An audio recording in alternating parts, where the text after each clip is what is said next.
Hey, what's going on? Wednesday night, the Glorious Album Club. We got a few little changes tonight. As you can see, Alan has not joined the Glorious Dead, Not but yet. he is going to be coming in and out of these when he's got time, of course. And the two Chris's in the band could not make it tonight, so we've got another special guest, and of course, TJ. Alan, how you doing? Doing okay. Working along. Got a little hay fever tonight, so if I sound a little off, I apologize to folks. But couldn't miss a chance to jump in and chat with y'all about really, a great pick. I thought, tonight we're gonna be, diving really deep on Little Women. Even though I've been feeling kind of bad, I stayed up all night rereading this thing. It's classic work of American literature, and I'm just really excited to talk with y'all about this very semi-autobiographical novel that details what it was like blossoming into womanhood for four young sisters in the late 19th century America. Thankfully, I had the picture book version of that, so it connected with me much better. So no way, man! Unabridged right here. None of that Reader's Digest crap where they chop. I think that one is sold. It looks like it was written by one of the Little Women. 13th edition, worth an entire $8. Wow! You can actually pretend Louisa May Alcott has autographed it, although she didn't. Well, tonight let's bring them on. We've got TJ from the Glorious Dead getting ready in his sex dungeon, and we've got our friend Jim Clifton, who is. People may not know who Jim Clifton is, but he was our original bass player before he moved down to Florida and passed the torch on to Chris Boris. And he's also the owner of Eihwaz Recordings, which I have links in the description to the Bandcamp and to his distro page. And he's also the co-editor of Wormgear Zine online. When we moved to online, Jim and I kept it going for a couple of years anyway. Jim, how are you, my friend? Thank you for joining us. Doing awesome. Happy to be here. Happy to talk metal with the crew. It's amazing. There's maybe some people out there that don't know Eihwaz Recordings. Can you kind of give a rundown of what it is and what is going on and what is available? Current releases? Sure.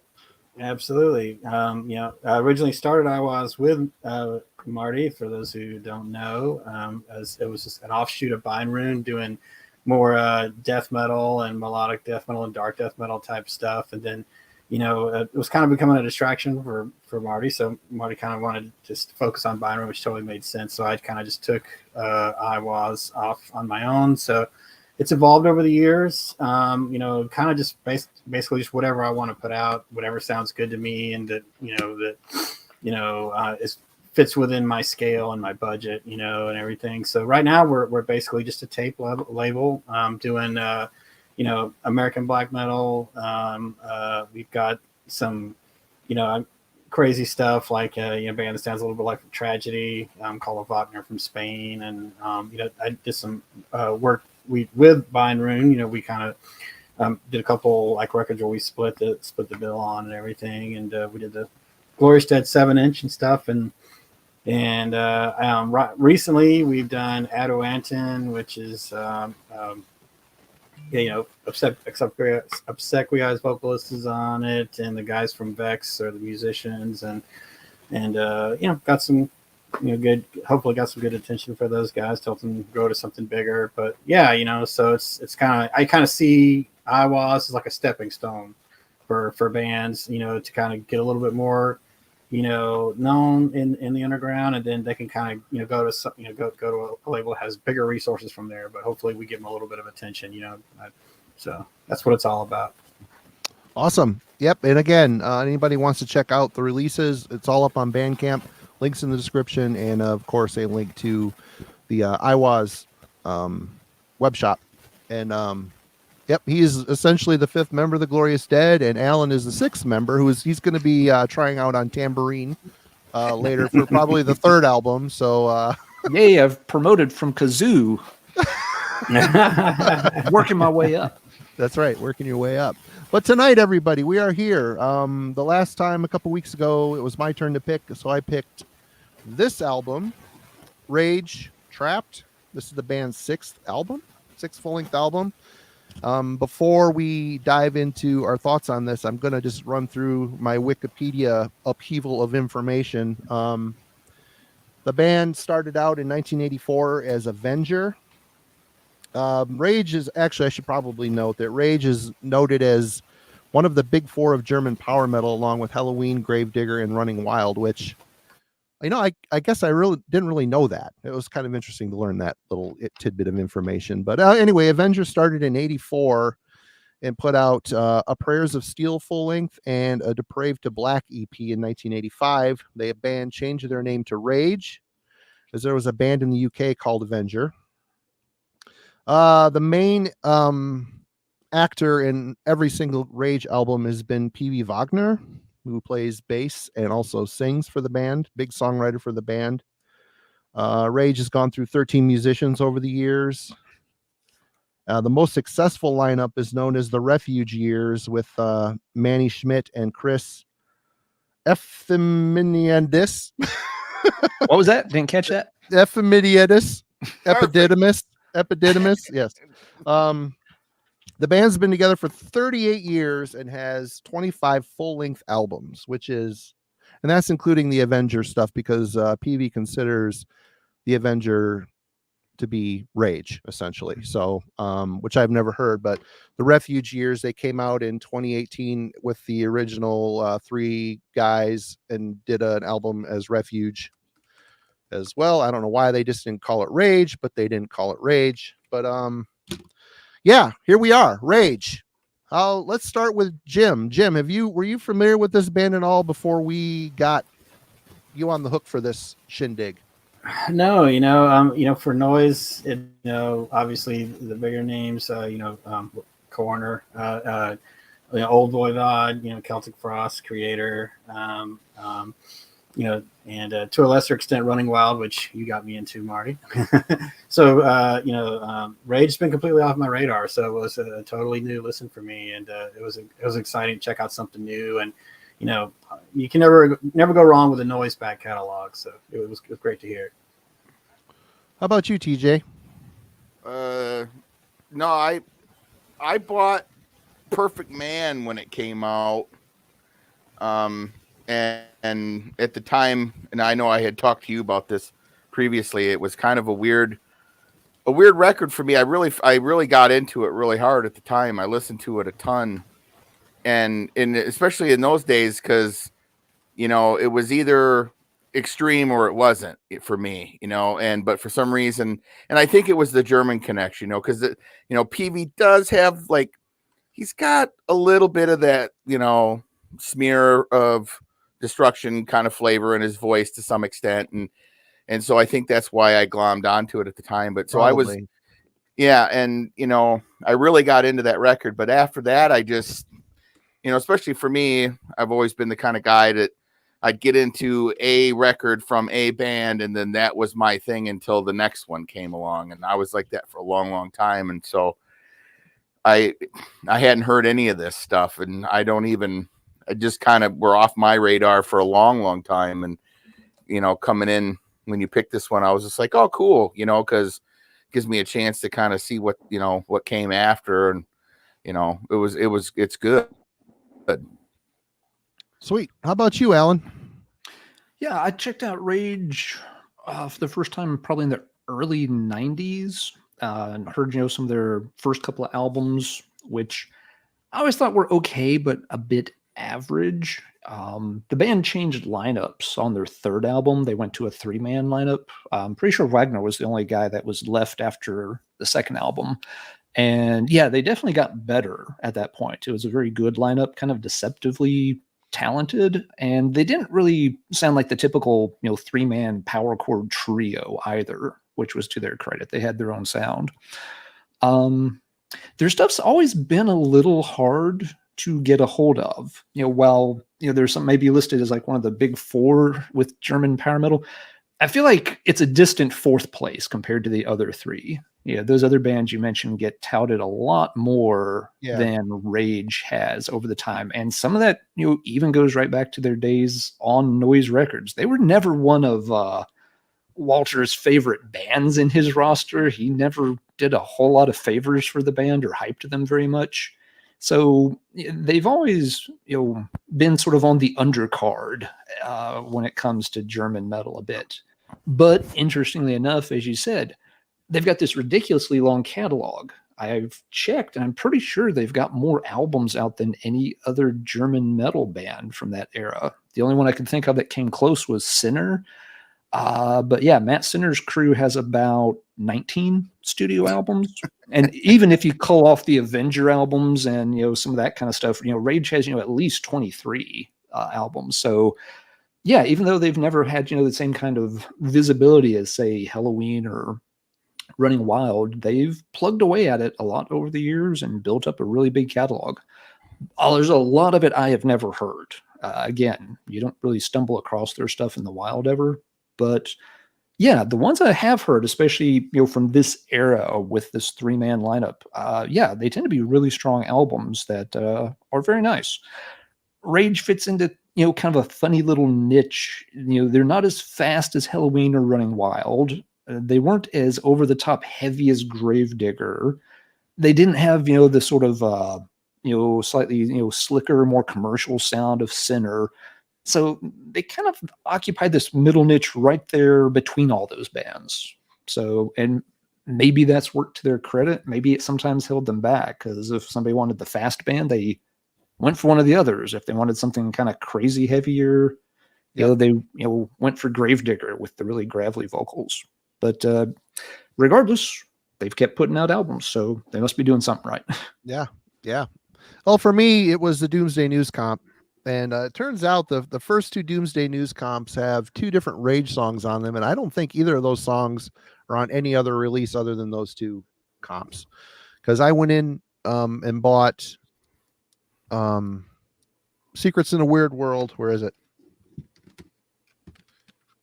On tape. When this was out, and this is probably around the year I graduated, 1989, if my eyes are not. Yeah, this is the year I graduated high school.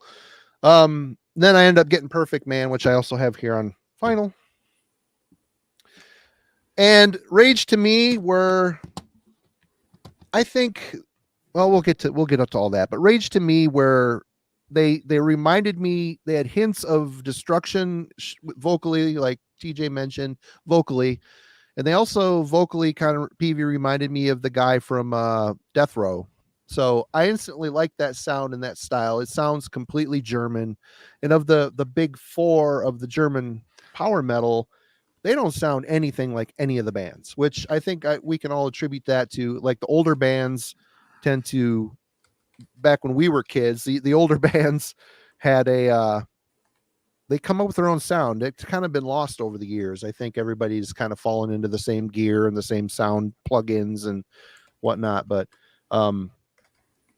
listening to, and I was smitten by this band. I mean, I don't even have maybe half of their records or quarter of their records. And are they all great? No, they're not all great, but the good ones are really fucking good. And the one thing that holds true on all of them is an obvious passion for PV. Loves what he does. You can tell, he's endured all the years doing this. But Trapped, I picked Trapped, and I hadn't even heard Trapped until I was watching our friend Jürgen Allman. Is that how you say his name, Alan? I can never remember how. Yep. Watching he did a big deep dive on the early Rage years, and he was saying how good this record was, and the one after it, The Missing Link, which I have also in the stack. I'm like, all right, I'll check it out. I found them at a reasonable price, and honestly, it's been a mainstay in my player, but we'll get to that when we come around. But we are going to start off with Jim. We're going to talk about first impressions. What'd you think, Jim? First impression. Definitely very German. I like PV's gravelly vocals. His lyrics are definitely very, I'll say, concrete. Pretty much what you see is what you get there. But that's fine. It's good mood. Very catchy choruses. What I like is the weird riffage, if you're not paying attention, you think it's kind of, oh, I've heard it all before. This is kind of the typical freight train tempo or whatever. But when you listen to those riffs, there's something really weird going on. Like they just kind of twist things around. Like they almost kind of stumble over the beat, and it gives it this really original feel. Like their songs on Trapped. Which song is it now? I got a little note here. Yeah, it's on Medicine. That song Medicine. Like the main riff, it sounds like there's almost like a slide guitar going on in there. Like I'm like, how is he doing that? Playing a thrash riff? Yeah. And that's what really strikes me about them is like they take kind of like these tropes of metal, but just twist them just enough to make them their own. And PB, man, he's a great bass player. While he's sitting here, he's he's really catchy, melody driven vocal lines, especially the choruses.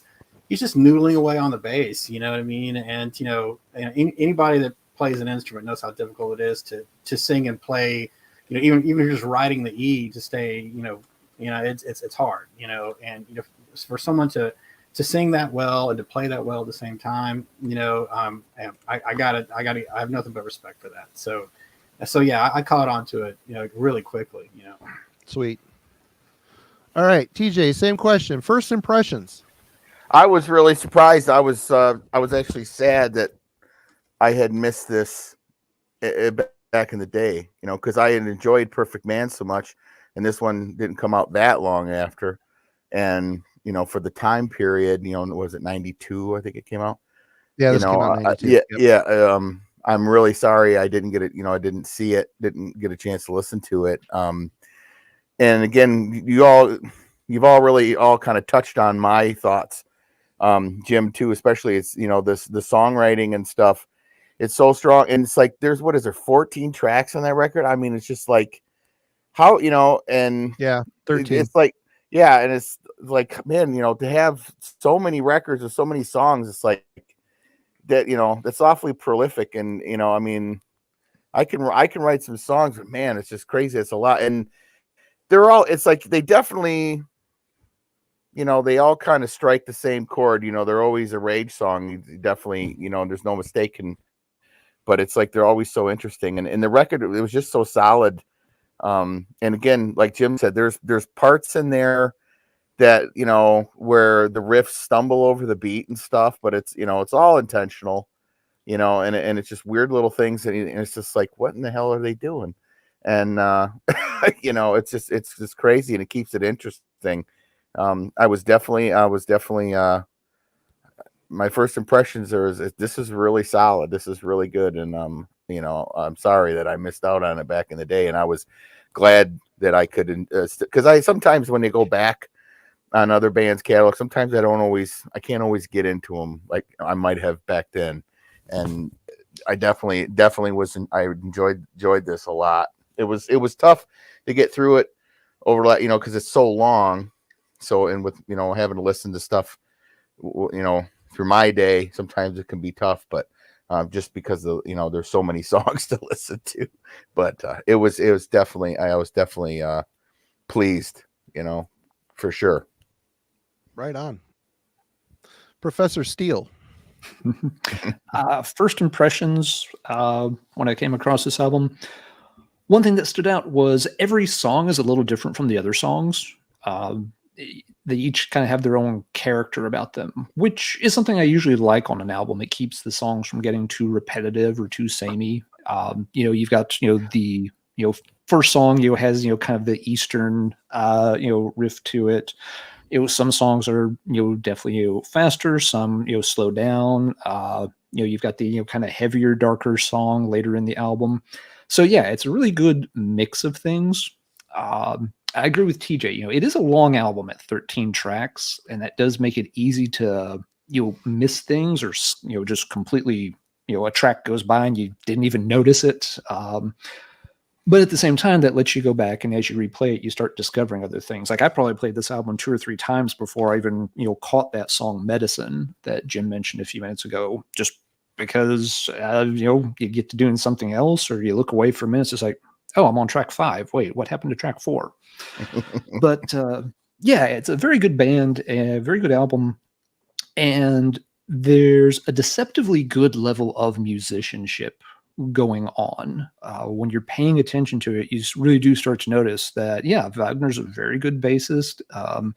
The other guys, in this lineup too, they're very good with their instruments, but they're not being real flashy about it. They're not trying to pull, the big, Ingwe, guitar heroics, or, the giant mastodon, like, lead drum solos or anything like that. It's very tight. It works well together, but no one's out there showboating to prove that they're good. They're just putting together, really tight, really strong songs. Yeah, they're trying to benefit the song without all the flash. Yeah. Yeah, exactly. And that's one thing that kind of has fit Rage's sort of ethos at the time. They often kind of got labeled as like a sort of blue collar heavy metal band.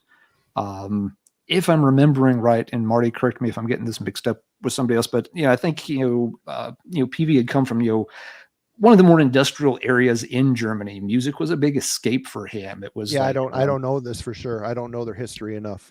I'm thinking, this was, a big thing for him. It's just like, I make this band work, or I'm stuck, in a factory the rest of my life. And he really didn't want to be stuck in a fucking factory the rest of his life, like, everybody else in his region. So, like we were talking, they put out a crazy amount of music and written a crazy amount of songs.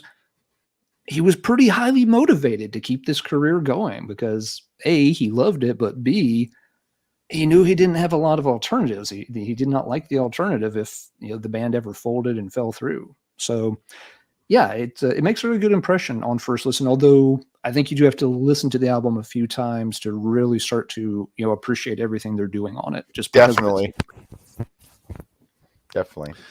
For me, yeah, I watched Jürgen's video. I went online and bought the CD, and my first impression was, I'm pretty honestly, I'm a big fan of this album. I'm really blown away by it. I mean, all the things you guys talked about are true. The songwriting for me, Secrets in a Weird World is probably the Rage album I've got the most contact with because I've owned it probably the longest. It was the first one I got, and I really liked it, but there was like there was a little bit of slop element to their music. But on this, it's really super tight. I mean, everything is in its place. Yeah, the guitars kind of stumble over the drums on occasion, but I think Jim's right. I think it's intentional. It's kind of absolutely.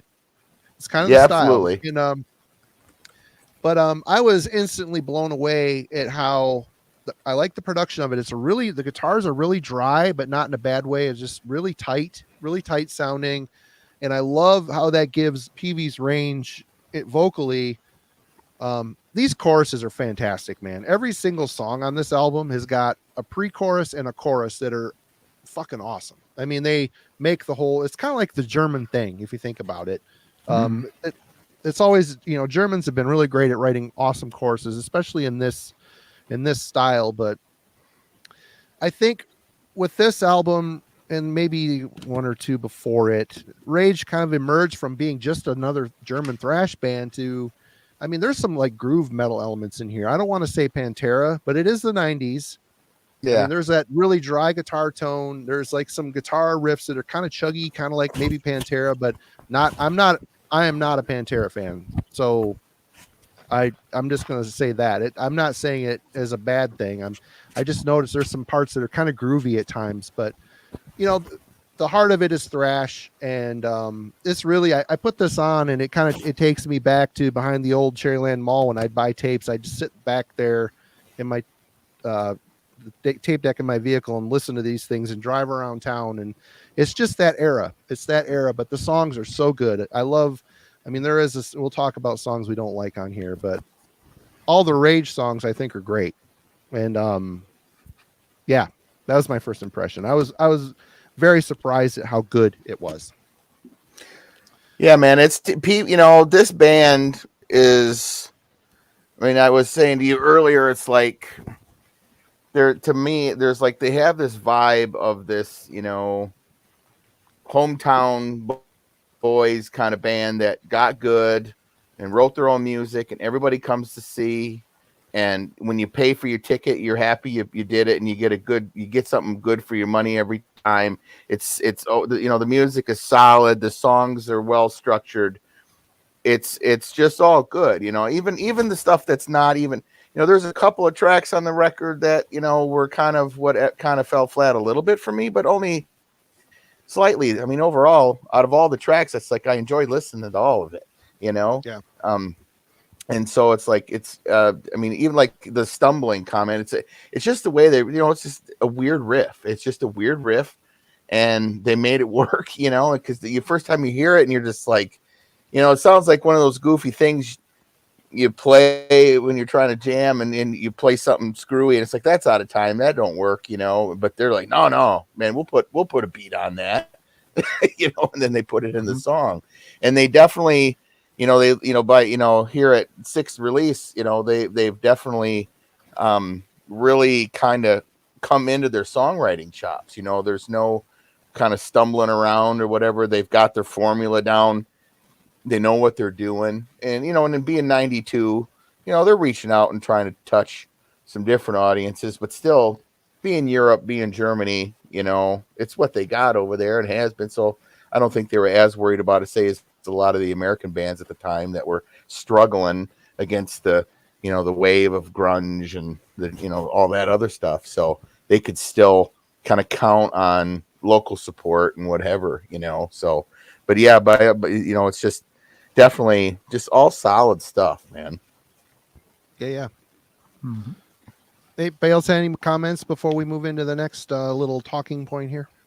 Just a quick follow-up. Yeah, TJ's right, about the way they do their song structures. They have this quirkiness to their song structures, but it's not in like a proggy way. They're not trying to be clever or technical. It just has this unique little quality that in the hands of lesser musicians might sound really clunky or not work at all. But yeah, it gives these guys, some identity and some character, and yeah, it makes it actually work pretty well. Absolutely. Yeah, I think there's a tinge of German humor in there that they've got, that kind of keeps it like, there's a little bit of like, I don't want to say happy, but almost like a kind of a happy vibe with it, and I like that, it's, obviously, mostly listen to death metal like I do. It's nice to hear something that doesn't take itself 100% seriously, and music like that is, I think it's really great to like work to, or just take a drive to, and with the windows down. I mean, this is definitely windows down music. Right. No, Jim's right about that. Because especially with a lot of these European bands, German bands, the power metal bands, their music all has a tendency to drift towards the triumphant or the theatrical or the uplifting, and with Rage, it's no exception.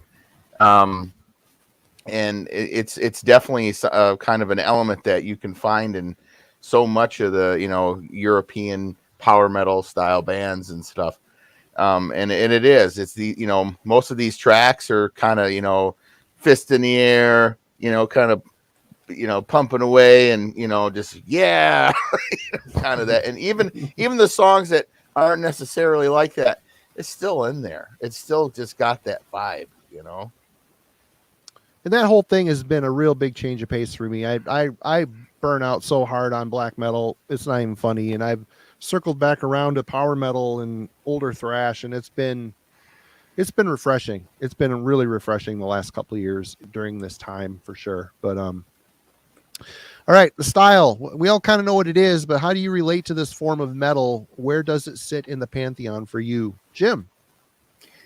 For me, like, this is definitely like, it's thrash, but it kind of lends itself to me more to like speed metal. Like it's not quite thrash. It's got a really heavy dose of just heavy metal without any, genre tag, attached to it, or I like to say non-hyphenated heavy metal. Like it's like non-hyphenated heavy metal with some speed and some double bass in there. But with with PV, he always went with like, enunciation. You can clearly understand everything he's saying, and it makes it easy to kind of just like, yell along to, and a lot of thrash, that I love dearly, like Creator, for example. A little bit hard to sing along with Milla, except maybe on Extreme Aggression. Yeah, I mean, but yeah. but I love that stuff, you know, but this is, you know, it comes from a different place. And I think you can hear that, you know, new wave of British heavy metal influence on PV's singing, you know, with the vibrato, with the like, you know, really, you know, really empowering kind of choruses. But, you know, with that sort of like, you know, tongue in cheek, like, you know, snarl that comes with thrash, you know, so I for me, it's like speed thrash, you know, but, you know, with definitely like a large dose of heavy, just straight heavy metal influence. And that's great. You know, I mean, and, you know, to your point, Marty, it's good to kind of like, you know, you can't, for like, well, at least at my age, can't drink black coffee all the time. Sometimes you want to put some creamer in there, and, you know, that's what rage is for me. Right.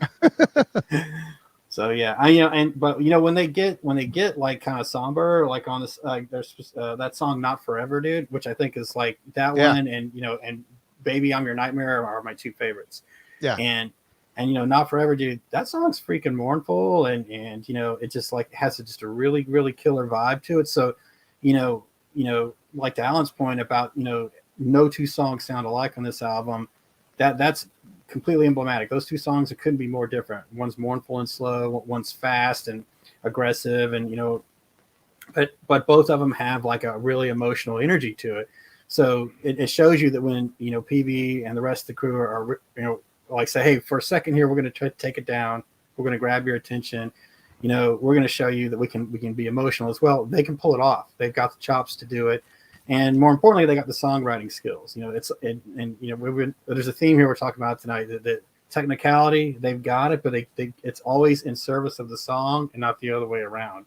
And, you know, any band that does that, like, you know, thumbs up. You know, that's always my preference. You know, so. Sorry, I'm not laughing at you. I'm laughing at Noah. Comment. That's right. Your kids finish your green beans. Great Right points on. there, Jim. TJ, Absolutely. what do you think? I mean, yeah, I mean, Jim's right. I mean, I just everything on the record was just so solid. I don't really have a ton of critiques overall, or just, Well, you this know, isn't really a style you gravitate towards. it. Well, you know, the thing of it is, it's like there was a time because these guys don't really fit neatly into, you know, the power metal niche, you know, or whatever, or the threat, you know, they kind of drift in between all that, and they kind of embody all that. And I mean, it's like I said, I mean, I listen, you know, I wore the ones and zeros off that Perfect Man, you know, when I got it. And I love that record. And you know, this just kind of took me, I mean, it's different in a lot of ways. You know, Trapped is not, it's still Rage all day, but it's not the same record. I mean, the songwriting definitely moved up the ladder for sure. The lyric, you know, lyrically, even just, I mean, you go on Perfect Man, and it was, you know, we were joking about it, you know, just the other day about the "Don't You Fear the Winter," you know, every song title was the chorus of every song, you know. And it's just, in this, you know, with Trap, it's just not like that. They, you know, they grew out of that, matured, and it just, and again, yeah, it's just like, no, I mean, is this like an everyday thing for me? Especially like you say, you know, like you've kind of swung out of the black metal, and, you know, this last year, 2 years, you've just been nothing but Halloween and whatever. It's all you listening to, you know, it's just power metal. And where with me, it's like, I'm kind of going completely the other, you know, I've been listening to, you know, just like Rush, and doing deep dives into nostalgic trips for, you know, 70s radio classics and stuff, you know, stuff that just kind of gets me in the, you know, I know it's ridiculous, but it's just kind of where my head's been, where my heart's been, stuff you ought to see my Spotify playlist. You guys would just be like, what the hell is the matter with them? You know, you know, but it's just kind of where my head's been, you know, but this, you know, this record is just, it's really good. And like I say, I'm going to be, you know, taking the time to go back on some of this, and I've already added a couple of them to my Spotify, you know, so I'm going to be picking up on it. So it's like, yeah. But no, well, I don't know what else, what else more can I really say about it other than, as far as that. Right on. Alan, I know this is your wheelhouse. Oh yeah. And I think Jim described it really well. This is just very straightforward German heavy metal. No hyphens needed.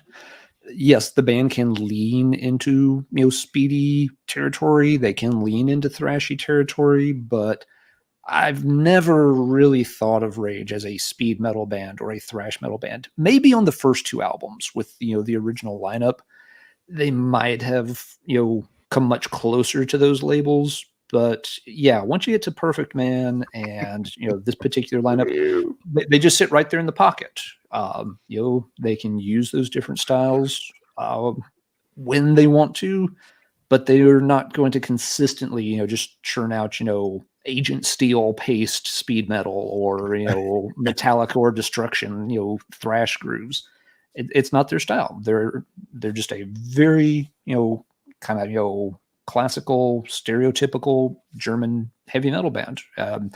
It's what they do, and they do it pretty well. We've been talking in the chat with some folks, like Michael Hudson's had some good comments. Rage did change styles a little bit over the years. When you get into the early 2000s, they did kind of lean a little bit more into like the symphonic power metal direction on some albums. I have not heard those.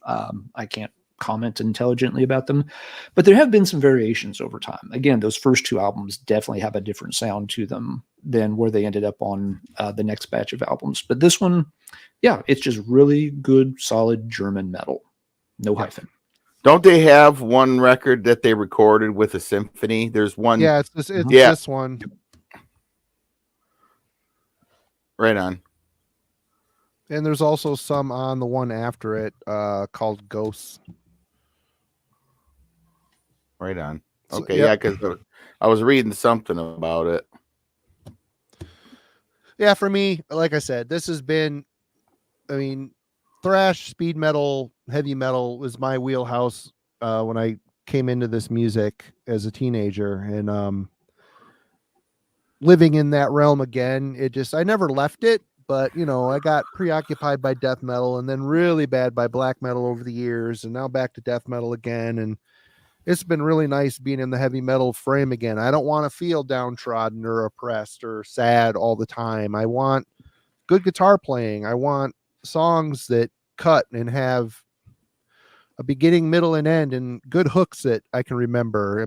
Driving around town singing the lyrics of Solitary Man off this album is a great fucking song. There's just, it's uplifting music to me. And it stirs that pot of nostalgia in my brain, and it keeps me having a fire to hunt down more bands like this that I missed from back in the day, and even bands that are coming out like it now. I know this Alan is on his channel, Let's Talk Metal, has been talking about the new wave of heavy metal.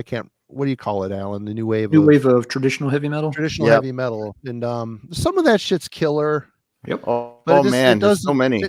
There's so many of them, and it just doesn't have the same spirit to me. I know that's a get off my lawn old guy type of thing, but it's just different. Try it. But I don't. Hey Marty, there's a cloud floating by outside. You can go yell at it. Okay. Dig harder, man. There's some new trad bands that are just absolutely stellar. Right. I went into a deep dive for a little while, and I started discovering bands, like Night Demon and Haunt, and oh my god, I can't believe I can't think of the name of that band. I got it. Traveler, Glacier. No. Of course, they're an old band. No, hold on, I got it right here. Spirit Adrift.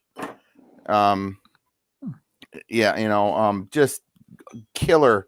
Night Demon. We've talked about Night Demon a few times, and I know you've said you've kind of not really. You should dig. It's good. It's good. This stuff is just excellent, and it really. And these guys, man, they're closer to our age than the younger generation, and they know this stuff, and so they're bringing it up, and it's real and true and good. And Never heard of that demon bitch. I'll have to look. Michael it up. says they're from Michigan. I never heard Oh, of them. really? Yeah. But yeah, man. I mean, there is some killer stuff out there. That's for sure. Okay, well, we've already kind of touched on this. I could probably skip it, but I'm going to throw it out there in case anybody wants to follow up on it. We're going to talk about musicality and talent of this album. What do you think, Jim? Yeah, just like I already said, man. I really respect PV's talent. There's that the instrumental on the album. Let's see, what was that thing called? What was the name of it? Oh yeah, Marching Heroes.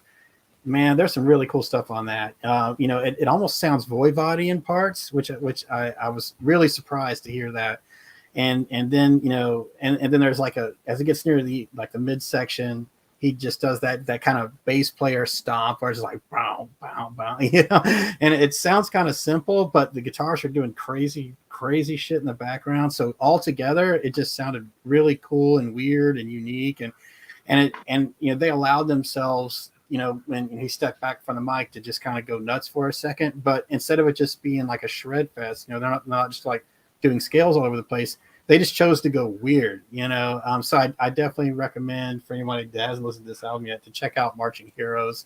If you want to see like what these guys can do when they're unbridled, when they're kind of detaching themselves from a standard song structure, they really go wild, but not like, again, it's not in a showy kind of way. It's just, even the instrumental, like, it still makes sense. It's just bizarre, and so I just really respect, what these guys do with their skill set, somehow, showing off that they can play, but not being braggadocious about it. Awesome. TJ. Yeah, I mean, I'm trying to get my mushy skull to process thoughts. Yeah, I mean, I was earlier. The ibuprofen helped, but I mean, they are just what a solid band, and I think too, I remember kind of being drawn to them because of the 3-piece thing. And I know for a long time early on as a musician and stuff, I always gravitated to the idea of the power trio. For some reason, I always just thought that was the greatest accomplishment of a band, is to have 3 dudes that could sound like Rush or Hendrix or whatever, and just be that powerful and that good, and just be 3 dudes doing stuff. And they are just they're so good at what they do, and they're so dialed in to their sound. And it is, I mean, because it's like you listen, for me being only two albums familiar with them, it's like they did not lose their identity as a band, in their tone, their sound. It's like they are Rage through and through. And, it sounds to me like as they've gone on in the years, they've brought other things in, and, they hit the symphony like every other band with 20 records has tried to do, they've all kind of done that. I mean, Entomb did it, went, so it's like, but they're just, it's so good. And they're so, and again, you guys too have said, it's like, they have skills, but it's, everything to make the song work, and not just be like, hey, check out this bowl of noodles, man, and it's just all solid and good. So it's like totally they're excellent band. All right, Alan. I just agree exactly with what Jim and TJ have said. Very strong musicianship. And again, the fact that they're not showing off, it can sneak up on you. If you're, the first time you listen to it, you may not quite notice how good they are. But as you pay more attention to it, you're like, yeah, these guys are very, very solid. This is a really good lineup in the Rage history for sure. Yep.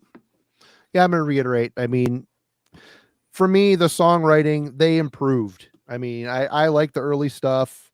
They grew a lot past their first couple albums. I mean, this Perfect Band album was kind of a turning point, but they really tightened it up, and God, the hooks are so unfaltering on this record. The hooks, the playing, the way the like Jim mentioned, PV's playing his ass off while singing these, soaring, triumphant choruses. It's fucking inspiring. It's really good. Well done. Awesome musicians. Totally killer. So I guess we'll jump into this is kind of this is the band's 6th full-length album by 1992. They are still putting out new material today. How does this style fit within the shifting times of metal in the early 90s? I mean, we all kind of know what was happening in the 90s. Jim, what do you think about how this sat with that whole time, the whole shifting genres? I kind of think you hit the nail on the head. Like, there's a tiny bit, when you kind of compare it to like the first album and the second one, Execution Guaranteed, like there's a little bit of groove going on there. But like where I think it's the most pronounced is like the first song, which was Shame on You. But with that whole Middle Eastern riffage just kind of going throughout, it's like you don't even care because it's so like it's like, okay, hey, we're gonna put a tiny little bit of groove in there, but we're gonna do it in such a really bizarre way. I mean, who else throws Middle Eastern tones over a groove? Like at the time, that was not a thing. You know what I mean? So it was so subtle to me, like it doesn't even bother me that little bit of like 90s sound was making its way in there because it was just very subtle. It's not a big deal, I mean, there's even like it's just like when in Bolt Thrower kind of played around with it a little bit on and out. Like, was it Kill Chain? That song, and it's like, who cares? It's Bolt Thrower. It's still badass. We don't care that it's like dun, dun, dun, dun, dun. I don't give a shit. It's fucking Bolt Thrower.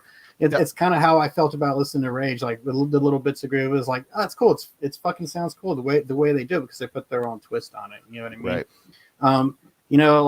It's funny we keep talking about A Perfect Man, and as like I said, you put these guys on my radar. I was listening to Perfect Man today. Holy shit, I'm gonna buy that on vinyl. I love that record. I definitely think that album blows. Yeah, it fucking blows. It's my favorite one. I love Execution Guarantee too, and this one's great. But that one's my favorite. I really think they really nailed their sound, but but still, like there's a clear progression, or pathway, if you will, from there to here, and it all makes sense. It still sounds like Rage, and it's got that. It's unique is the thing I keep coming back to, man. It's just different. It's familiar heavy metal, but through their own lens. It's like if like Anvil could play faster and better, like this would be like here's Rage, right? These guys deserve a fucking documentary. Yeah, no doubt. Somebody mentioned in the chat earlier that PV is actually working on his autobiography currently, so there's at least a book deal in the works. Nice. Right on. TJ, your thoughts on this style? Yeah, I mean, we're talking about how this sat with the climate, the music, the climate in 1992. Well, I mean, I guess again, it always, like I said before, it's like Europe versus United States. I mean, it's like this style, this sound. I mean, how affected was it really by what was happening over here? What the Trendinistas were influencing in MTV and everything else, and the styles at the time. It's like over here, everybody was scrambling to try to figure out, where to buy their next flannel shirt and their next Fender Jaguar so they could sound like Kurt Cobain. And all the metal bands were, struggling to be relevant. And then Germany, Europe, the European theater was still what it was. And to me, it's, these guys kind of held their own and did what they were doing. I mean, the record's so solid and so good. I don't think they really cared, to be honest with you. I doubt they did, and so I think it fits right in with everything. And then they were progressing as songwriters. They were growing, adding different things to their sound. It's like Jim brings out the first track with that Middle Eastern scale in the beginning of it and all that stuff. It's like, it was not out of place by any stretch. It worked in the context because I think the song in and of itself was meant to have that identity because of what they were trying to say in the lyrics, you know, so it was all kind of part of that. But I mean, ultimately, I just think it fits squarely where it belongs. You know, it's German metal, it's European stuff. They not really caring about trends, just doing what they did, you know, and that's what mattered to them, you know. And any good band, that's how that'll be anyway. Yep. How about you, Alan? What are your thoughts? Yeah, as TJ was just saying, Europe was a lot more insulated from the changes that went on in heavy metal in the United States in the early 90s. So by 92, we were seeing a lot of our classic bands either really showing their age or falling apart or changing direction. A lot of the European stuff, and German bands in particular, just kept doing what they had been doing for the most part. Sure, there are tweaks and adjustments along the way as bands grow and mature, but they weren't, looking to hop on the next trend. They weren't looking to, completely ape whatever was getting the most play on Headbangers Ball or anything like that. They just kind of keep doing what they were doing. And, some folks can think of this style now as being very dated. I mean, the album's 30 years old at this point. At the same time, I was noticing today while giving it another spin and looking at the lyrics to the opening track, Shame on You. Yeah, it's reads kind of, as more like a much more blunt version of Winds of Change from Scorpions, kind of, throwing some shade at, the dictators of Eastern Europe who, were obviously a bunch of pricks and had treated people like crap for a long time, and saying, get the hell out. We don't need that crap around here anymore. And it's funny how close to home that hits with what's happening right now in Europe as well. With as Rage, but just people with egos and greed, tromping on people and treating them like crap, and just get the shit out of here, man. We don't need that crap. So even 30 years later, it's kind of some of the lyrics are, even though they were topical at the time, they still resonate even with current events, which is, I guess, a good thing, but also sad to say that events are still happening like that. Yeah, Right. Absolutely. Right.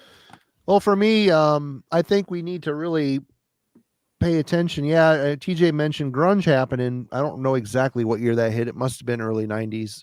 But what's really taking a foothold right now is death metal. It has been for a few years at this point, but it's really, death metal really took a couple rounds out of the old guard, the old thrash guard. And you got a band like Rage putting out a record, a well-written, excellent record, but is it really getting that much praise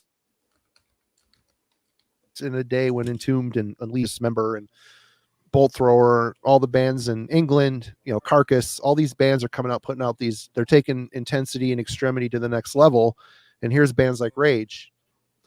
I think a lot of people probably overlooked this record, probably passed it by.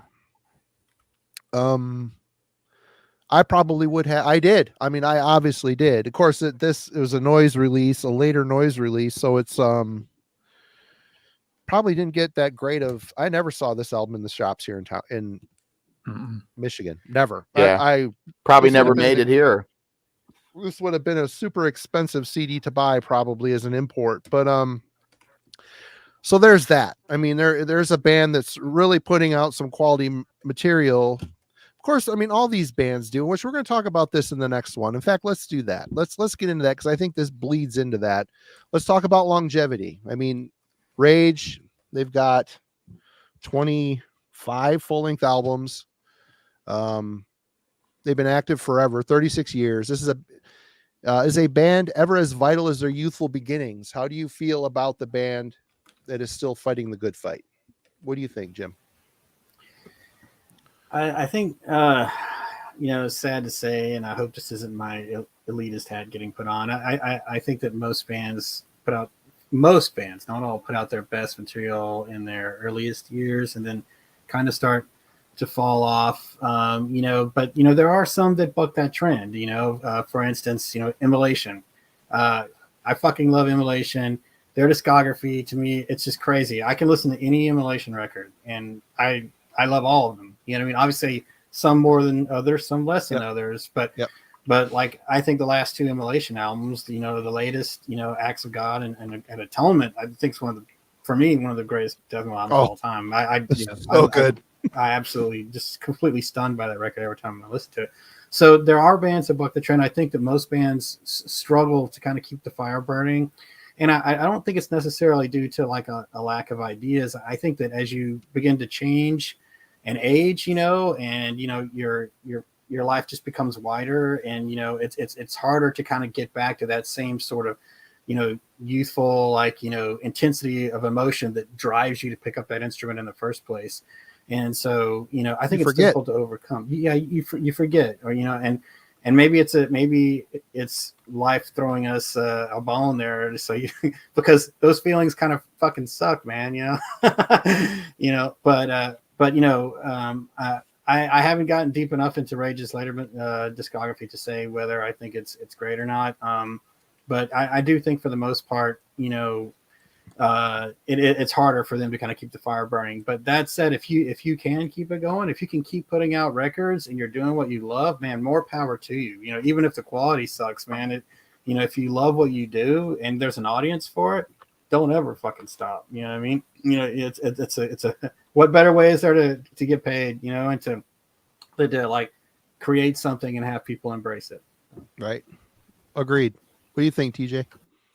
Yeah, I think Jim's pretty right on the money for the most part. I mean, I think with a lot of bands as they age through their career and that have any sort of longevity, I mean, they want to put out something new to show that they're relevant to some extent.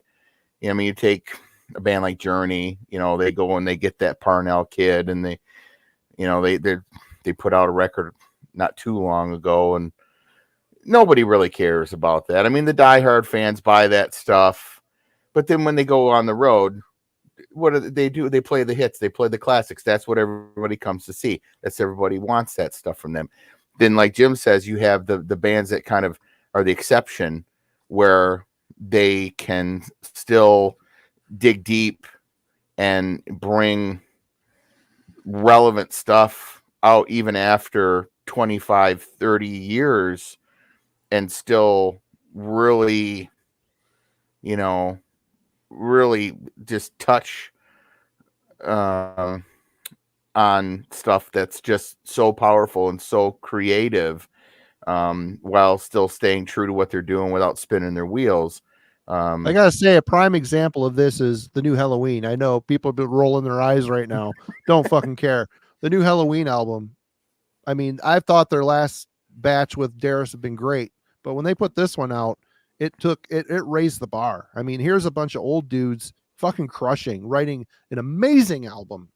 Right. Amazing album. I mean, the riffs, the songwriting, the vocals, the solos, all top. It's notch. Amazing. It's amazing. It's stellar. Yeah. And that's the thing. It's like, and that's while I'm not familiar with that, but I think it's valid, for you to bring it up, because it's like I think in general, as the bands do stick around and they age through their careers, and you get you get these geriatric invalids that go out on tour, Rolling Stones, whatever. It's like, these guys shouldn't be out on stage. They shouldn't be doing it. I mean, it's pathetic to see this stuff, and they haven't put out a new piece of material in 20 years. But they're just living. Just did. Cheers to them. Them. And exactly. It's like, and that's the thing with another German band. The Germans have got the fucking drive. Right. And if you can get out there and write, and I think, with the Scorpions, I think it kind of illustrates like my point with Journey more. It's like, they're going to write this new stuff. They'll go on tour. They'll play a track or two off this new stuff. But then everybody, they know, the people that paid money to see them, they want to hear Rock You Like a Hurricane. That's what they're there for, and but winds of change. Yeah, and but that's whatever. I mean, it's still people coming out to celebrate all these things that you did so many years ago, and it still keeps you relevant to the people that care about what you're doing. So, it's kind of a mixed bag, but it's still, I think by and large, with Rage, it's like, I think they're as relevant to their fans and the people that want to hear what they're doing, and especially, I mean, you know, German metal fans, you know, if people weren't buying Rage records, Rage wouldn't be putting out records, you know, nobody cared. But I think, I imagine if you go see them tomorrow, you know, the house will be full, you know. Yeah. All right, Alan, thoughts on longevity? Yeah, it's a tricky one. You know, in general, I tend to agree with what Jim said at first. You know, I think it's very hard for a lot of bands to really maintain that same kind of, you know, fire and drive as they get older and older. Even if they're sticking to the same style of music, it's eventually going to start to feel like you've heard it all before. But if they branch out too much, they get too far away from their core sound, and you know, they may go in directions that you're not interested in. It's you're not going to sound exactly the same, you know, playing at 50 years old as you did when you were a 20-year-old kid, you know, doing your first recordings. You just can't. You know, it's one reason, you know, I'm always a bit hesitant when bands, you know, reunite, or, you know, they get the band back together after, you know, these, you know, 10 and 20-year hiatuses. I'm just like, that's cool and all. I wish you will, but you're just not going to be able to do it the same way you did back then. But at the same time, looking at it from the other perspective relates back to something, you know, TJ, that you mentioned at the beginning. That's true. It can be hard for us sometimes to go back and you get into these bands as well, though, as we get older. You know, it's very hard, you know, and Marty, kind of your point with some of the new wave of traditional stuff. It can be hard for us to relate to bands that are newer because we're not 20 years old either. And it is easy to think, you know, these kids, you know, today they sound just like Rage did back in 1992, but not quite as good. Right. We don't have the same, you know, we don't have tons of time to, you know, drive around town doing stupid shit with our friends and just goofing off and absorbing all this music for the first time. We've been absorbing it for 30 years, so it's harder for those new things to, you know, make an impact on us. And it's maybe harder for us to connect and click with it over time. So it's kind of hard to say. You know, bands sometimes do have trouble running the marathon, but fans also sometimes just have trouble connecting with things over the long term too. But there are definitely bands, you know, that do pull it off and pull it off very well. I will name drop one band, and I'll go with an American band instead of a German band. Kira Thungal. They came back a couple of years ago, and they sounded like they had never left. They picked exactly up where they had stopped in the early 90s and still continue to just absolutely crush it, just like they had 30 years ago, which blew me away. I was so hesitant about that band coming back because I loved their old stuff so much, and goddamn, they're just slaying it. Power to them. They have exactly the same fire and passion in every song they're doing now that they did throughout the 1980s. So yes, bands can pull it off, but it's not an easy thing to do. I think at best, a lot of bands, you find your lane, you get your fan base, you settle into that pocket, and hey, good for you. If you can make a career of that, that's fine. Sweet. Yeah. And I gotta say, one thing I think that sets Rage apart, you know, you watch, Metallica is a huge part of my growing up. I mean, they were the band that gave me the nudge out of the Dio and, you know, Kiss and Rat realm into the heavier thrash and stuff. So I always give them a pass as far as, you know, really checking out their new records. I've liked some of their newer records partially. But you watch them live. Yeah, they're still good live. But I want you to, if anybody is interested, to like go watch Rage at a Wacken concert here. Like a couple years ago, they played Wacken. They're playing in front of a big crowd, and it's all smiles. The band is having a great time. You can see passion. You can see passion and a love for what they do, and that's contagious. It's totally contagious. It's inspiring. And I mean, I listened to the band's new album on Spotify. Is it the best metal record I've ever heard? It's not. But is it another solid Rage record? It is. I mean, is it as good as trap? Probably not. It's a little more aggressive, but there's still really catchy choruses. It sounds like Rage.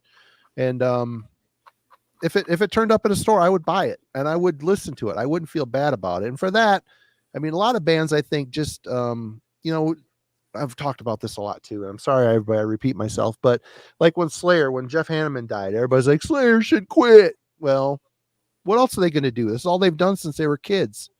I mean, are they going to, is Kerry King going to go get a job at Art Van, humping furniture into a van? No, he's not. He's not going to go, load furniture. He's going to, and I bet when Kerry King comes back, it's going to be Slayer. It's going to be Slayer again. And people are going to shit their pants because there won't be a Tom Araya. It'll be basically Slayer, Kerry King's version of it. But they're already talking about it. Yeah. So. I mean, longevity can be a bad thing if you're doing half-assed stuff. And, there's people that still care about Slayer. I don't. Metallica. I like a quarter of their last album. But Rage, it's, I think, a little different. I think there's a little bit more passion and fire there. I mean, whereas Metallica and Slayer are multi-million-dollar corporations, Rage, I don't think, is a multi-million-dollar corporation. They've got some backing, they've got longevity, they've got a good brand, a good name, and they do well in Europe. So that's where they're at. Have they ever toured the U.S.? I don't think they've ever touched foot on U.S. soil that I can think of. Not that I know of. And it was Michael that made that observation, like Halloween, like Gamma Ray's never been to the U.S. Kai Hansen, he did that big tour of the Keepers when they went through, and he didn't want to do it anymore. Tankard never played the U.S. They just played weekend gigs around, Germany and shit. Well, and they were in Baltimore when I was there the one time. Tankard was? Yep. Oh, right on. Yep. Right on. So, I mean, they did a one and done type of thing, but these bands stayed in their own lane. They knew their crowd. They knew, and it's no doubt that the European crowd, just look at all the festivals, Germany alone. Jürgen says that Germany has like 6 or 8 festivals a year, metal festivals a year. They have one like every 12 days. It's insane. Every 12 days there's a new metal festival there. But they filled it's in, like, look at Hellfest in France and the Scandinavian ones, all that shit. That stuff, I mean, we have Baltimore here. Who knows? I don't know how well attended. I mean, TJ, you've been to it. It's well attended? Oh, yeah. I mean, it's always, I've been there twice, and it was always just good turnouts. He usually sells out of tickets. I mean, the outside venues, they would fill up with certain bands, and then, other ones not so much. But then, like when Carcass played, I mean, they packed that parking lot. I mean, it was end to end, and then like Bolt Thrower, they set them up in this weird tent out in the parking lot. I don't know, it was kind of silly, but I mean, you couldn't even, I mean, it was just gross with humans in there. It was just so full. And then the indoor venues and stuff would always fill up, and really good attendance for that stuff. But they're they announced a couple weeks ago this is going to be their last year. Maybe, potentially. They're taking a big break. Yeah, so they don't even know if they're going to come back, and but then you've got Full Terror Assault and Cave in Rock, Illinois, and those guys seem to be holding their own down there. But I've been to a handful of metal fests, Milwaukee Metal Fests. They'd always be in these big buildings, and sure, there's a lot of people there, but it's not a Wacken. It's not a Party Stand. It's not a Hellfest. It's not the same. Nope. I mean, geography is a big problem for the U.S. We're way bigger, whereas you can cross a few countries in Europe and be in Germany in hours. I mean, the time for us to drive to Grand Rapids or Detroit, we'd gone through 3 countries in Europe. You know what I mean? Right. So, but anyway, that's longevity. Let's talk about production.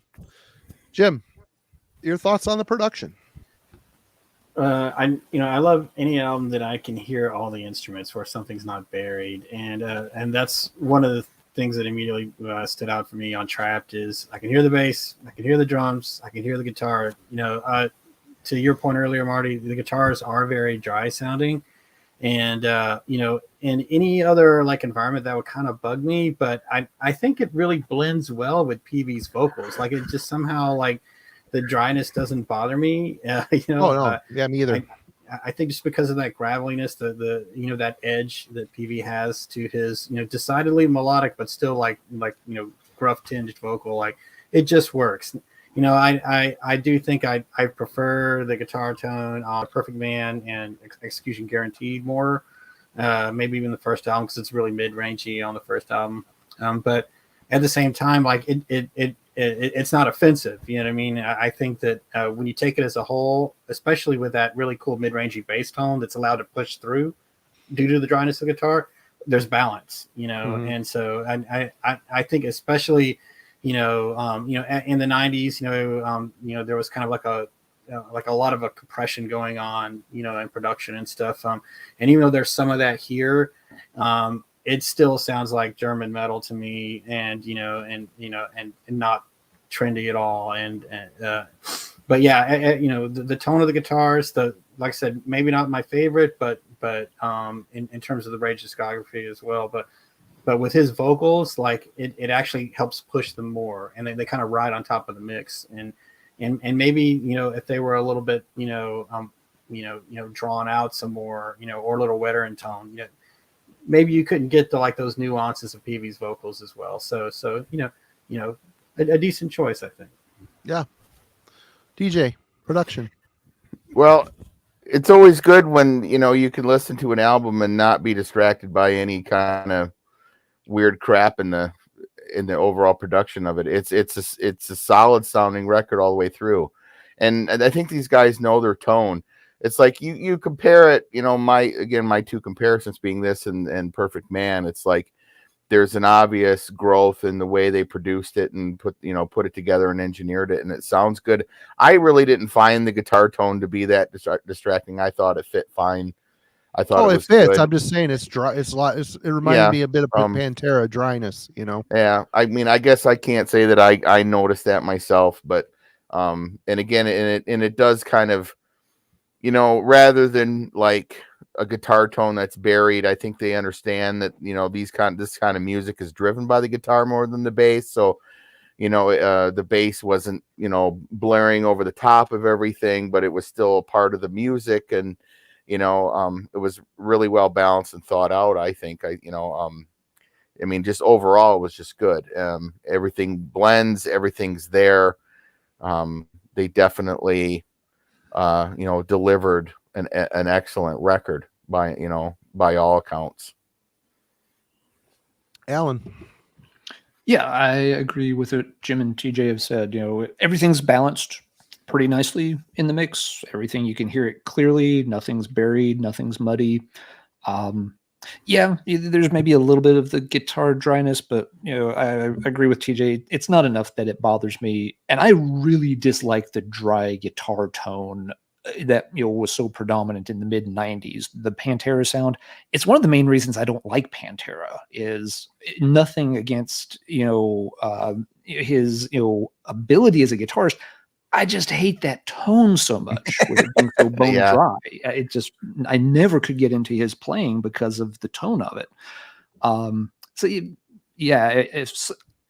If it's getting noticeable or very pronounced in the music, I'm going to react poorly to it, and it doesn't bother me at all on this album. So no, it's put together, and the Rage albums from this era, they definitely had stepped it up in terms of production compared to some of the earlier albums that didn't have the dryness, but sometimes Reign of Fear is kind of thin sounding in ways, and Execution Guaranteed also, I haven't played it in a while, but it always sounded like it was a little flat or something in terms of the production, whereas this album, everything is crisp, everything's balanced, sounds good.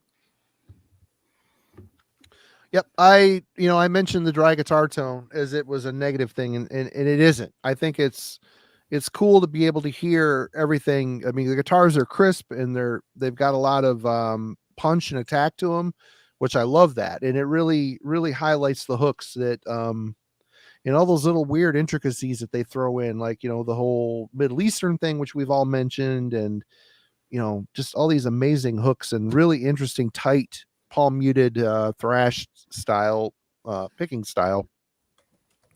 Great. I love how PV's voice, it's really present in the mix without being too overblown. I really love how when he takes it to the higher register, it's just kind of outside of his out of his range, but he still fights to get it there.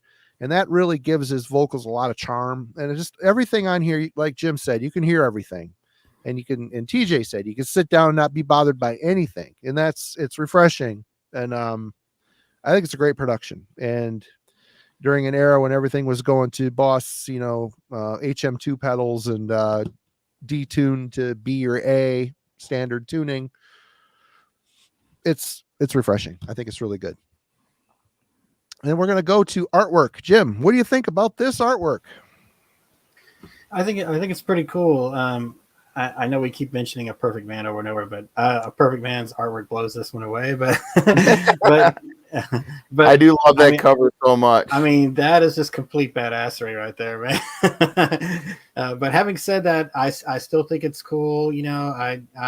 I love when you can pick up an album and you immediately know what you're getting, and you're just getting some fucking metal, and it screams that it's fucking painted, there's nothing computer generated or digitized, and and that was, starting to rear its ugly head in the 90s. And I love how Rage just, stuck to their guns, just something, painted and cool and metal, and, the kind of thing that, back in the day.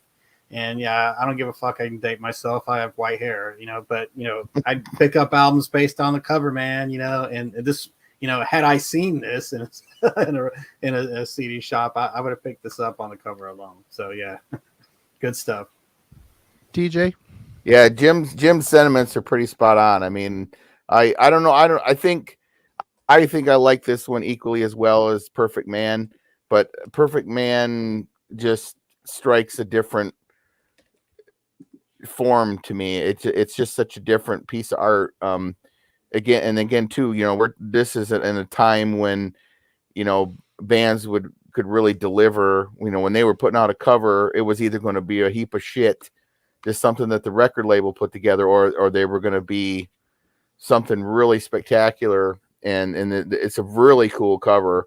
And again too, back in those days, it's like when you go into the record store, you might not know what anything was because you weren't getting the metal periodicals. You weren't connected with, not everybody was in the tape trading circuit and all that stuff. So we had to kind of just rely on like, oh, I recognize this record label, or look at that cover. This has to be cool.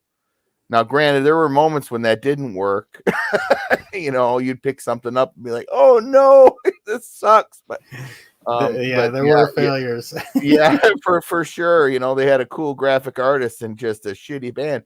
But this is definitely, like Jim said, if I had seen that in the day, had I not known the band already, it definitely would have went home with me. So it's a very cool piece. Alan? Yeah, it's a great cover. It's by Andreas Marschall. He's done a ton of heavy metal album covers. One of his more famous ones is In Flames. Gesture Race is his work. He did he did a bunch of covers for Obituary, The Incomplete, and a bunch of their newer ones. He's done a ton of covers for Gravedigger, Running Wild. His artwork's very distinctive because he always puts that kind of white halo around the central character, or almost always does. So you can usually spot his art right away. There'll be some neat looking central character and it'll always be haloed in white or a very light color to make him stand out. And Marschall always puts a lot of detail into it. It's something you look at it at first and it looks very cool.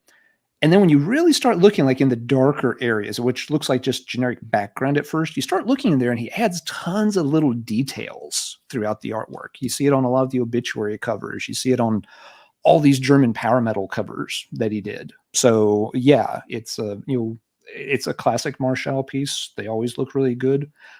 Someone in the comments just a second ago was asking about, they always kind of wondered how the cover art relates to the album, which is something I'd always kind of wondered about too, because it's not an album full of like, sci-fi, cyborg, demon attack weirdness or anything.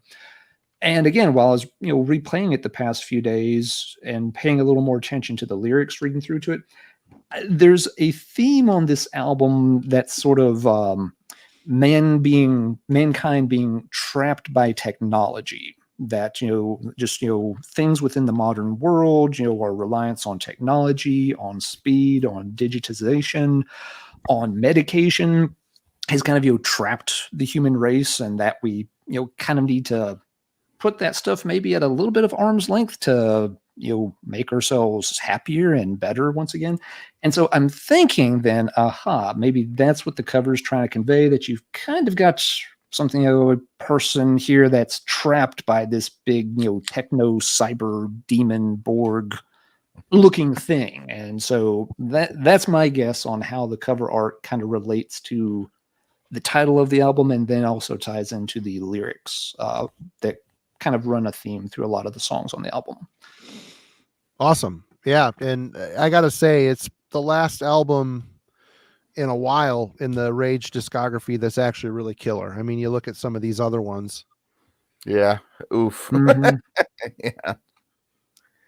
Afterthought type stuff. Yeah. Yeah. This one's kind of cool. Right on. But it again, it looks like a noise album. It looks like a noise release. It's very, similar to this, and it's just again, I look at it and it looks like it came from the 90s, late 80s, and I love it. It's a great piece. I love the color scheme. And Alan's talked about this guy's art in the past with the white. Didn't he also do the Sabbath stuff too? Trying to remember. He I think did that was somebody else, but I might was be. it? I think it's a different artist, but I'm not. Because that lady on the History of a Time to Come is very has a white border around her too. Mm-hmm. But anyway, no, great album cover for sure. Which leads us to the end. Judgment, final thoughts. First of all, Vortex.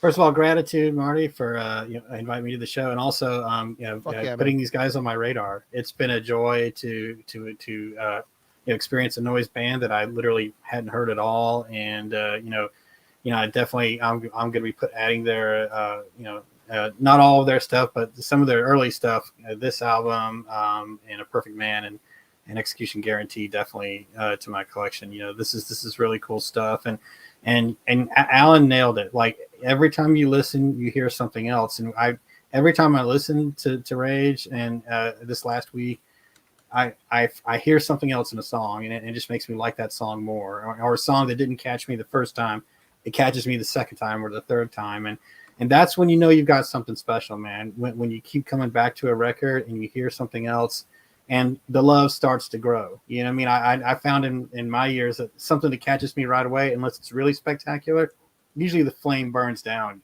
But if something I got to grow into it, it sticks with me for a very long time. And I feel like these guys are going to stick with me for a long time. Yeah. Cheers to that. TJ. Hey, Jim, by the way, thank you again for joining us. And you're not off the hook. You're coming back again, by the way. Right. Hey, I've been rooting for this for a while, brother. I've brought it up. I brought it up a few times. I'm glad to see it. It's good to see it. I'm glad you're here. We kind of skipped over the favorite song thing. Oh. And I'll tie mine into this response. We'll circle back to Jim at the end for the favorite. Favorite. I got to get my notes up here. So I really like Solitary Man, the second track. Song. Great and song. Then Questions were the ones that I really enjoyed the most. Although I feel like it's a little bit disingenuous because I really like the whole record overall. And it wasn't just those ones had some stuff going on in there that really was just really cool. I mean, like the opening track is really good and stuff. And then I thought Take Me to the Water, track 6. There's a part in there where Peavy's singing over a really cool riff.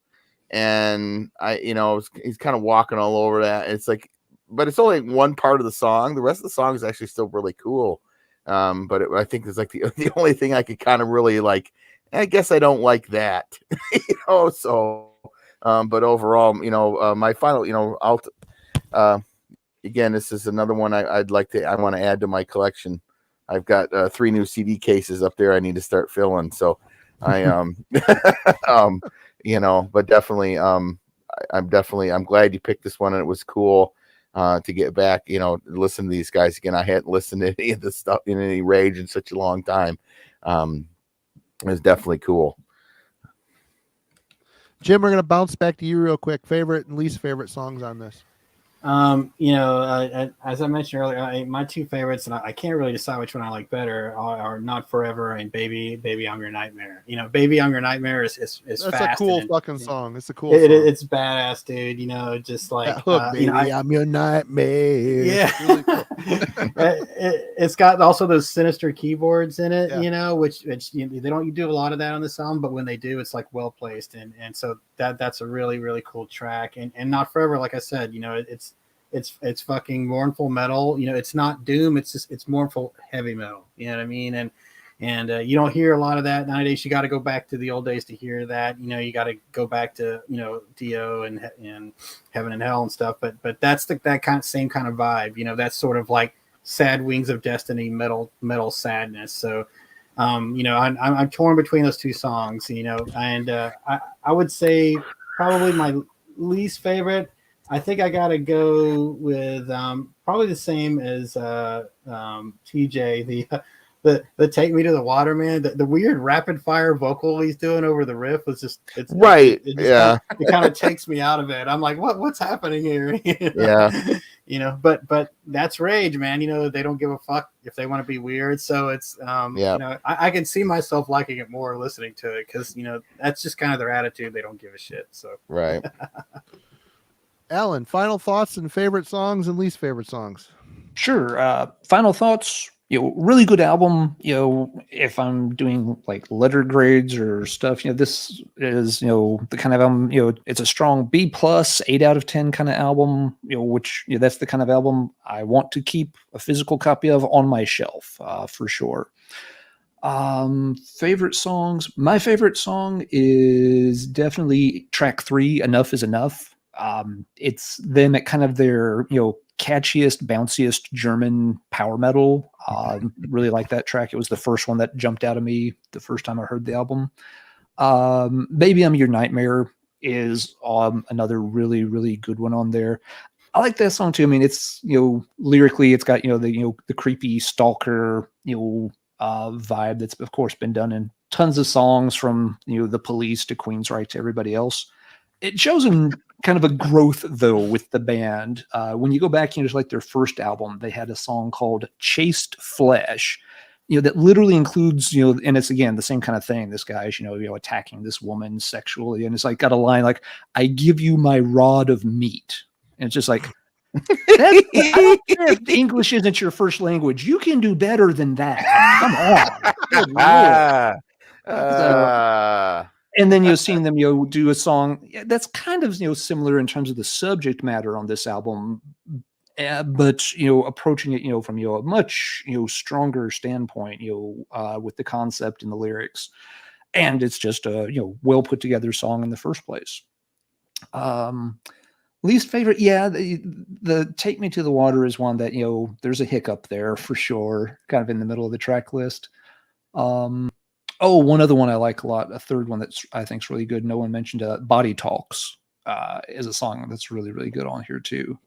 Nothing else is bad. Even Marty may disagree because I know he isn't a fan of cover songs, but I think they do justice to the Accept cover, Fast as a Shark. You don't necessarily need it. They do a great job on it. I've heard some bands not do a good job on that song. The problem is there's so many bands that have covered that fucking song. Oh yeah, and it's kind of an odd one in a way for Rage to cover, maybe, but I don't know, maybe not. They did fine with it, so it doesn't. I mean, it's probably an influence, except they're fellow Germans. I mean, it's they've been around forever. Except would have been on the scene probably a little bit before, and may have been one of the original inspirations for Peavy to get his own band together. But it fits in their wheelhouse, and they do a much better job covering it than other bands I've heard. So. Yeah, really good album. Glad I've got it on the shelf. Glad I found a copy of it without having to pay a ridiculous price. Thank you, Sentinel Steel Records, as often. A good place to check for all kinds of European metal CDs over on Discogs or on eBay. Dennis always has lots of good stuff. So this episode has been brought to you by, no, not really. Sentinel Steel, yeah. Right on. And TJ Sex Dungeon. Dun, dun, dun, dun. Go All right, down, baby. For me, this is a great album, and it really rekindled my appreciation for this band, and it made me fall into just buying all I can find. And you know, I've talked at length about how I love the hooks and shit on this album. For me, Solitary Man, Shame on You are fucking awesome. Great way to start the albums off.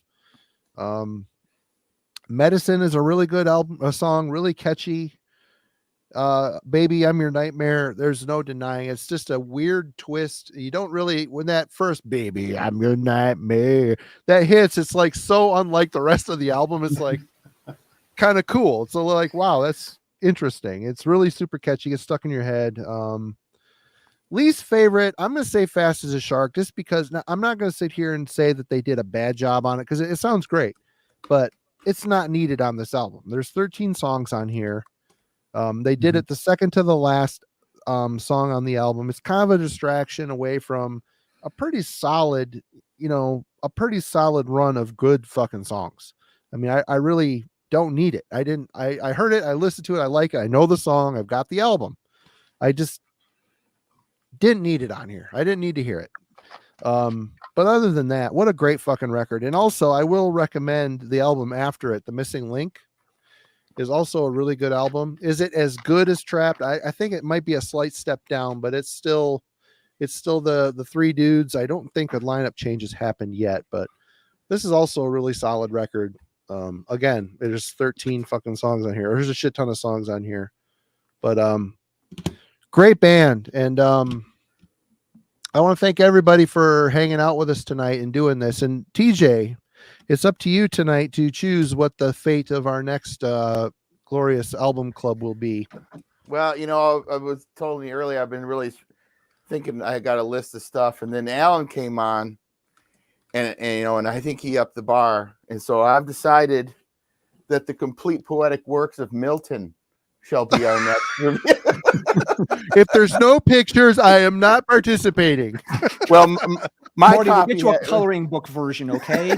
Okay. No, so upon careful consideration, Here we go. I think it is what is it? He's got two phones. He's like a drug dealer in his sex. Oh, no.